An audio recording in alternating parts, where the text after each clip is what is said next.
नमस्कार दोस्तों, मैं रोहन शर्मा हाजिर हूं आप सभी के सामने आपके अपने चैनल सतत प्रवाह में।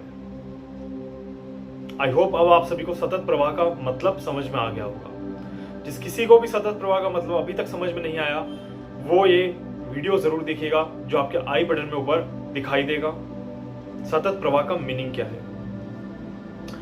आज अधिक मास का पहला दिन हम शुरू करने वाले हैं भगवत गीता का। आज के जीवन में, कलयुग में, मानव जीवन में क्या प्रभाव रहता है, क्या हम गलती कर रहे हैं या क्या चीज हमें सही करनी चाहिए, किस तरह से हमें अपने जीवन में इस गीता सार को रखना चाहिए, इसके बारे में मैं अपने विचार आप लोगों तक पहुंचाऊंगा। और मैं उम्मीद करता हूं कि अगर आपको ये विचार अच्छे लगे तो प्लीज इसे आप आगे तक पहुंचाइएगा। ये इसी तरह से चेन आगे चलती जाएगी और भगवत गीता का सार हम सभी यहां पर समझ पाएंगे। साथ ही साथ वीडियो अगर अच्छा लगे तो प्लीज लाइक करिएगा, शेयर करिएगा और सब्सक्राइब भी करिएगा। ज्यादा से लोगों तक पहुंचाना है और इस परिवार को आप सभी को बढ़ाना है। आइए बात करते हैं भगवत गीता का पहला अध्याय और पहला श्लोक। मैं आपको यहां पर श्लोक नहीं बताऊंगा, ना ही उसका भावार्थ बताऊंगा। मैं आपको सिर्फ बताऊंगा कि सार क्या है, आखिर कहना क्या चाहते हैं, क्या उद्देश्य निकलता है और क्या उस उद्देश्य के परिणाम निकलते हैं। देखिए, भगवत गीता के पहले अध्याय के शुरू के श्लोकों में जो बताया गया है वो वर्ड निकल के आता है अटैचमेंट। अटैचमेंट के बारे में आप सभी ने सुना होगा, आप सभी को होती भी होगी। काफी लोगों को ये नहीं पता होता है कि हम किसी चीज से अटैच कितने हैं। और काफी बार हम एक चीज हमेशा बोलते हैं कि जब तक जो चीज पास होती है तब तक उसकी वैल्यू समझ में नहीं आती, उसकी अटैचमेंट का मतलब हमें समझ में नहीं आता, या हम कितना ज्यादा अटैच हैं ये चीज हमें समझ में नहीं आती। ऐसा ही कुछ भगवत गीता का पहला अध्याय और उस पहले अध्याय के कुछ शुरू के श्लोक से, जहां पर अटैचमेंट के बारे में बताया गया है। देखिए, हम मार्केट जाते हैं, हमें कोई चीज पसंद आती है और धीरे धीरे अटैचमेंट शुरू होती है। जब हम उस चीज को पैसा देके खरीदते हैं तो अटैचमेंट कहीं ना कहीं और ज्यादा बढ़ जाती है और उसके बाद धीरे धीरे हम उस चीज की तरफ और ज्यादा अट्रैक्ट हो जाते हैं और ज्यादा अटैचमेंट गहरी हो जाती है। सेम चीज ये तो था सजीव का निर्जीव के साथ, सेम चीज होती है सजीव टू सजीव, लाइफ टू लाइफ। यहां पर हमें इंसानों के साथ भी अटैचमेंट होती है,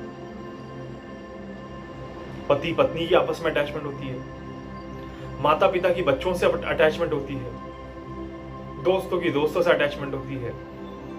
हर तरह से कहीं ना कहीं एक अटैचमेंट हमेशा रहती है।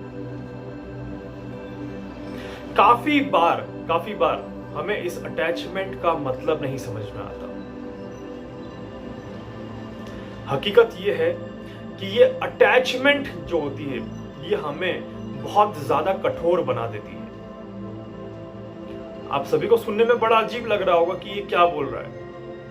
आखिर अटैचमेंट किसी को कठोर कैसे बना सकती है? अटैचमेंट तो किसी को इमोशनल बना सकती है, सॉफ्ट बना सकती है, हार्ड नहीं बना सकती। ऐसा विचार आपके मन में जरूर आ रहा होगा। हकीकत यह है कि एक अटैचमेंट हमें बहुत ज्यादा हार्ड बना देती है। शायद इसीलिए कभी कभी हम अटैचमेंट के चक्कर में ब्लाइंड हो जाते हैं, अंधे हो जाते हैं और हमें नहीं समझ आता कि हम क्या कर रहे हैं। कभी कभार अटैचमेंट के चक्कर में हम काफी बार गलत डिसीजन ले लेते हैं या हम बायस्ड हो जाते हैं, हम सही को भूल जाते हैं। इसीलिए अटैचमेंट हमें ब्लैकमेल तो करती है परंतु साथ में कठोर जरूर बना देती है। हम छोड़ नहीं पाते चीजों को। क्यों? क्योंकि हम बहुत ज्यादा अटैच होकर कठोर हो जाते हैं कि नहीं, अब तो मैं नहीं छोड़ूंगा, और वो अटैचमेंट आपकी जिद बन जाती है। यही गीता का पहला अध्याय है। धृतराष्ट्र का नाम आपने सुना होगा, दुर्योधन का नाम भी आपने सुना होगा। धृतराष्ट्र जहां से गीता शुरू हुई, युद्ध जहां से गीता शुरू हुई, जहां से गीता बना, जहां से महाभारत का एक पूरा काल बना, एक पूरा युग बना, ये था गीता। देखिए, एक पिता का अपने पुत्र से मोह और धन संपत्ति की लालसा, पैसे से मोह, पैसे से अटैचमेंट, पुत्र से अटैचमेंट, और इसी अटैचमेंट के कारण कौरव और पांडवों के बीच में एक गेम होता है छोटा सा। आप सभी ने उस गेम का नाम भी सुना होगा। आज के जमाने में हम उस गेम को एक तरह से लूडो खेलते हैं। लूडो उसी गेम का एक छोटा सा प्रारूप है। हालांकि लूडो में हम किसी भी तरह से पैसे नहीं लगाते। तो इसीलिए ये जो अटैचमेंट थी पिता और पुत्र के बीच की, और उस अटैचमेंट के लिए, उस अटैचमेंट के पीछे उन्होंने जो काम किए, उन कामों के साथ साथ उन्होंने कुछ कठोर निर्णय लिए, जिसके कारण से उन्हें यह नहीं पता चल रहा था कि वो क्या सही कर रहे हैं और क्या गलत कर रहे हैं। जी, यही हमारे अंदर की भावना होती है। हम बहुत बार क्रूर हो जाते हैं, एंग्री हो जाते हैं, या फिर डर जाते हैं। ये अटैचमेंट हम छोड़ नहीं पाते और उसके कारण से हम एक चक्रव्यूह में फंस जाते हैं। कभी कभार बहुत बड़े बड़े अगर निर्णय लेने होते हैं, जब हमें अगेंस्ट द अटैचमेंट जाना हो, तो वो शायद हम नहीं कर पाते। इसी कारण से ये जो अटैचमेंट है, ये कहीं ना कहीं काफी ज्यादा खतरनाक हो जाती है, काफी ज्यादा विस्फोटक हो जाती है। मैं ये बिल्कुल नहीं कह रहा कि आप किसी से अटैचमेंट ना रखें, नहीं, ऐसा नहीं। आप अटैचमेंट रखें, पर अपने दिमाग को खोल के, अपने आप को बायस्ड मत बनाइए। एक अटैचमेंट के चक्कर में आप गलत रास्ते का सहयोग ना करें, इसका विशेष ध्यान दीजिएगा। गीता का पहला सार, पहले पाठ, पहले अध्याय का श्लोक का मतलब यही है। एक अटैचमेंट एक तरह का धर्म युद्ध पैदा करती है। महाभारत का पूरा अध्याय कोई वर्ल्ड वॉर नहीं था, वो भी एक धर्म युद्ध था, जहां पर धर्म की लड़ाई हो रही थी। भगवान विष्णु खुद वहां पर उपस्थित थे और वो भी धर्म का साथ दे रहे थे। और भगवत गीता भी कहीं ना कहीं धर्म का ही साथ देती है। यहां पर धर्म का मतलब किसी एक रिलीजन से नहीं है, किसी एक कम्युनिटी से नहीं है। ये वीडियो की जो सीरीज है, ये सिर्फ किसी एक रिलीजन या किसी एक कम्युनिटी की नहीं है। भगवत गीता एक अध्याय है जो कि युग का अध्याय है, एक कम्युनिटी का अध्याय नहीं है। इसीलिए अटैचमेंट जो है वो भी किसी कम्युनिटी के बेस्ड पे नहीं है। हर इंसान को अटैचमेंट होती है और हर इंसान अटैचमेंट रखता है। इसीलिए आप सभी से कहूंगा कि अपनी अटैचमेंट जब भी किसी के भी साथ रखें तो थोड़ा सा उसमें अपना कंट्रोल जरूर रखें। देखिए, पांडव भी धृतराष्ट्र को अपने पिता के समान ही सम्मान करते थे और कौरवों के तो वो पिता थे ही, परंतु यहां पर धृतराष्ट्र ने सिर्फ और सिर्फ कौरवों के बारे में सोचा, क्योंकि अटैचमेंट वहां ज्यादा थी। इसीलिए हम भी कभी कभी यही गलती कर बैठते हैं, और आप सभी से बोलूंगा कि ऐसी गलती करने से बचिए जहां पर आपको अपने ही पैरों पे कुल्हाड़ी न मारनी पड़े। अदरवाइज क्या होगा? आपका ही नुकसान होगा, और आप अपने नुकसान के कारण अपने साथ वालों का भी नुकसान कर देंगे। इसका भी कहीं ना कहीं होने का चांसेस बन जाता है। तो इसीलिए अपनी भावनाओं को आपको कंट्रोल में रखना आना चाहिए। अपनी भावनाओं से, अपनी फीलिंग्स से जो आप अनुभव करते हैं, उस अनुभव में कितना सही और कितना गलत है वो हमें जानना आना चाहिए। काफी बार ऐसा होता है कि हम चाहते बहुत कुछ हैं, करते भी बहुत कुछ हैं और रिजल्ट नहीं निकलता और परेशान भी बहुत होते हैं। फिर इसका मतलब भी मैं आने वाले अध्याय में जरूर बताऊंगा कि आखिर ऐसा क्यों हो रहा है।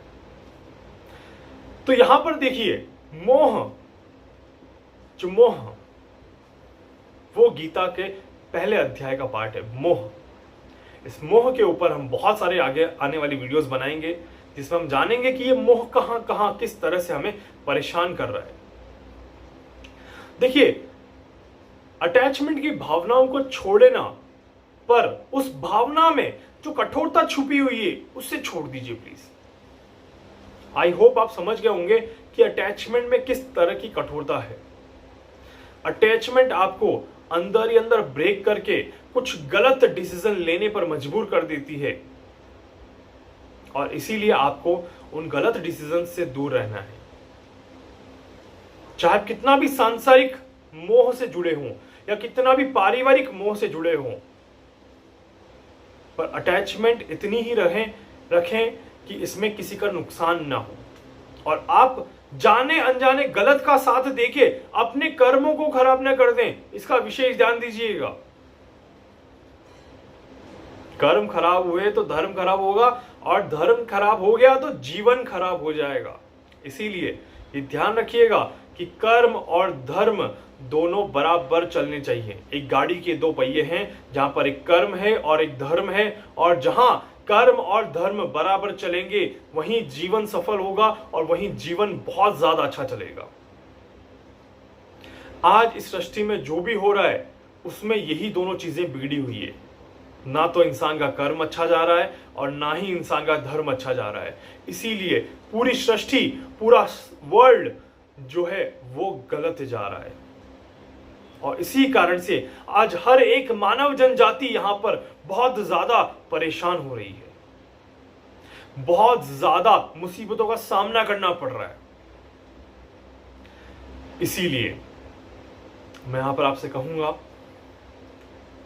कि आपको अपने धर्म को और अपने कर्म को सही करना चाहिए। अगेन मैं बता देता हूं, यहां पर धर्म का मतलब किसी कम्युनिटी से रिलेटेड नहीं है, किसी रिलीजन से रिलेटेड नहीं है। धर्म का मतलब अपने आप के प्रति और अपने काम के प्रति कितनी जिम्मेदारी है, कितनी रिस्पॉन्सिबिलिटी है। देखिए, कर्म इज कर्मा और dharma is a responsibility towards to karma. I hope आप मेरी बात को समझ रहे होंगे।